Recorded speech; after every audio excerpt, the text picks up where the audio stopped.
Now to talk about the Florida Gators and the Final Four. Let's bring in my main man, Locked On Gators host, Brandon Olsen. Brandon, so good to see you tonight. I know we've gone through a lot to get to this point, and I appreciate your patience. Let's start with Walter Clayton Jr. They were down by 9 points, 3 minutes left in the game. He went off. This guy has ice water in his veins. Yeah, I told you that Ashton Hall, the fitness influencer who dunks his face in the ice water, that's Walter Clayton Jr.'s blood. That's it. That's it. He's ice water in the veins there completely. He's just the leader of this team, and he can get hot in a hurry, and that's the best thing about him. I mean, he always shows up in clutch moments. Last year was a very brief appearance in the tournament against Colorado, but today or this year, they're out there. He's hitting clutch three after clutch three. He's in the conversation for best player in the country. I don't think it's a conversation for clutchest player in the country.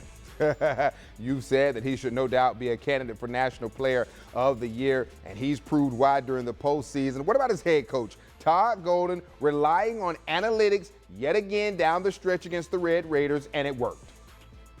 Yeah, I mean, look, Todd Golden has always said that he's going to live and die by analytics, right?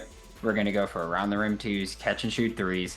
We're going to foul 4 free throw shooters in key moments, which they did. That's also something I suggested that a team could do against Florida with an Alex Condon, who's a poor free throw shooter, or Ruben Chinilu, to foul late while trailing to try to minimize that. And that's exactly what they did, and it worked, except they did it against Texas Tech, and it didn't happen against Florida.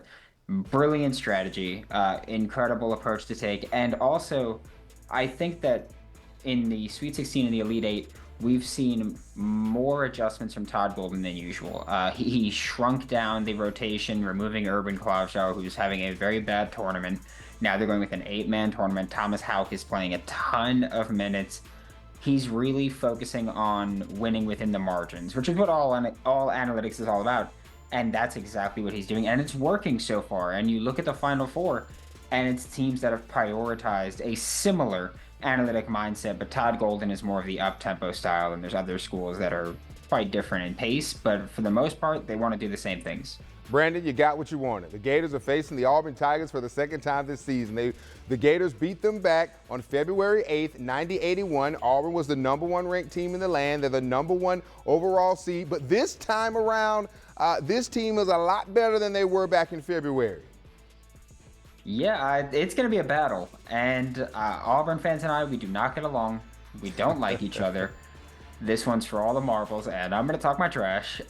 But I'm very happy that they get the opportunity to prove that they're the best team in the SEC. Because in the SEC tournament, Auburn was going through a rough stretch. They got eliminated, didn't make it to the championship game, which I think most people would have thought would be Florida-Auburn again. And now you get to see that matchup, and it's no longer, oh, you just caught Auburn on an off night.